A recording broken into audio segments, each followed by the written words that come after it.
All right, guys, I took my first L of the year today, and I'm going to show you what happened. So, looking at the higher picture time frame, I have been for the past several weeks saying that we're going to run all of this liquidity here and come down to these lows. And that is finally playing out. But it's playing out in a way where we're making lower highs, lower lows, lower highs, lower lows, lower highs, lower lows. And so this to me looked like a natural pullback before finally coming down to take these lows. And zooming in on the smaller picture time frame, what I wanted to see was we had all these, there's a big swath of fair value gap sitting right here. So I wanted to see one of two things. Either we sweep London high and then get a play down, or we come down, sweep this liquidity that's sitting here, tapping into all of these fair value gaps, and then look for a play to London high before ultimately going down, right? Because this is just such an obvious area where we would want to come down to. It's we got equilibrium down here, which we didn't actually quite hit, but it just looked like a natural pullback down to here as a manipulation and then move up was what was going to happen. And so what happened? We came down, we put it in an SMT, pretty much right out of open, and unfortunately, the reaction was so strong that it didn't give me an opportunity to enter, right? For me, I wanted to see, here was my change in the state, and unfortunately, the close of that change in the state was all the way up here. And London high is my break even or take profit. Really, I wanted to see this all happen and then get an entry down here to then target London highs. If I'm entering here, right, I have a negative RR. I'm trying to make 42 points and I'm risking 130. I can't take that trade. So I can either wait for price to pull back to the change in the state and then take a long, or I just missed this play and that's what happened, and that's fine. So part one played out exactly as I expected. Sweep these lows, tap these higher time frames, put it in SMT, target London highs. Incredibly efficient price action. Then I was like, okay, the first part of my narrative played out. Let's see if we can look for the second part of my narrative. And that happened pretty quickly. We had a little baby internal sweep here.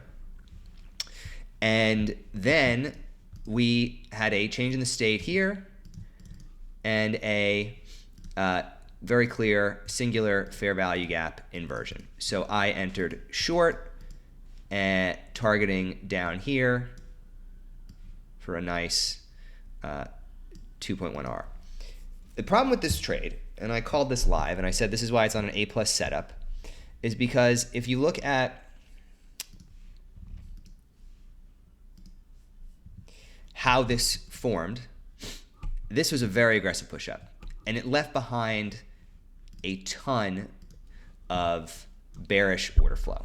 So the second I entered this trade, I'm entering directly into all of this bullish order flow that's naturally going to push up against me.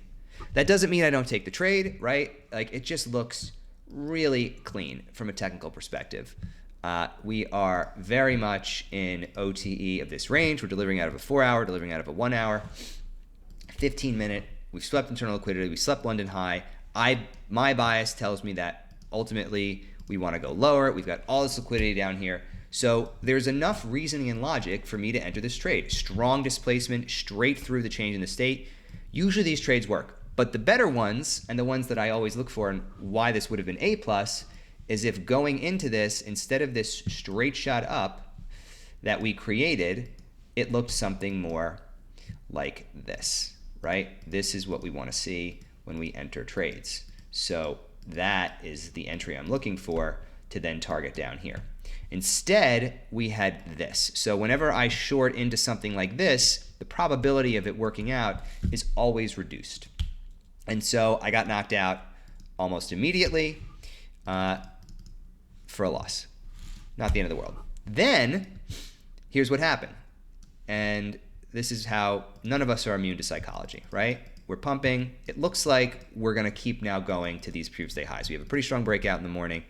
I'm thinking we're going higher. However, we get another opportunity here. Change in the state. And change in the state here. Inverted all of these fair value gaps, or this singular fair value gap here. Pretty clean entry down to those lows. Now, in this case, I didn't enter because I've already been fooled once. right? Like this could be a natural pullback to continue higher. If you look at the higher time frame, it does look like we're pretty much pumping at this point, that we're going to get an order block on the 1 hour and just continue higher to these previous day highs. So I'm like, man, I just got slapped in the wrist. It's Friday morning. Do I really want to take another trade? Even if the model shows up here, even if it's still valid? And the answer was no. And sure enough, this trade didn't play out to profit, but some of the members of the chat took it. They took profits down here, or they went break even here, and it was a break even trade. But for me, I don't like re-entering when I've just been proven so wrong with such a clean setup, right? Again, swept London high, internal sweep, delivering out of 4 hours, 15 minutes, 30 minutes, 1 hour, strong displacement, change in the state, and immediately told I was wrong. So I have to learn that lesson and say, okay, the same thing could be happening here, right? We haven't really swept any clean internal liquidity. It's not like we had come down here, or we had put in a high, came down and swept more internal liquidity and then gave me a clean setup down. No, we pretty much just kept plodding along, and then another opportunity showed up, which just didn't look A+ to me. And so this time I stayed out. And then I did take a super small trade, just 1 micro short here, because when this showed up, we were delivering out of a 5-minute. We rejected here. It looked like this was still playing out. I was like, okay, you know what? I missed the first entry. I think we could potentially still come all the way down to these lows here. And so I entered with 1 micro, very small, right when we got a change in the state here. It's more of an order block than honestly it is a change in the state. But once we got this, we inverted a fair value gap here. This 15-minute had just closed. I don't know why it's showing up. TradingView's been weird this morning. Clean entry. This would be my break even for 80 points with a 94-point risk. So not the best RR, but also I was trying to hold all the way down to these London lows. So that play also pretty much got stopped out immediately. And then we've just more or less been slowly making our way back up this morning, which big picture is what I thought was happening, where it's like, you know what, after this massive pump, you get a little pullback and then you continue higher, which again is why I didn't enter here, but I FOMO'd into this just a little bit. So it wasn't the best morning for me in terms of just how I managed my trading.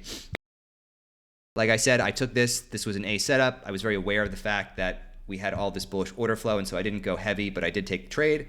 I didn't enter this one because I had learned my lesson here, but then because this was working out so well, and all of a sudden it looked like it was going to play out my bigger picture narrative, I entered very small, and I paid the price. So, yeah, not every day is going to be a winner. Losing is part of, is the name of the game. I took 2 losses today, 1 half-size loss, 1 tenth-size loss, so very well below my threshold of what's acceptable for me. And then I, after that second loss, got off the charts and shut it down for the day. So I'm going to show up again Monday fresh with these lessons learned. I'm going to journal about it. And yeah, have a great weekend, everybody.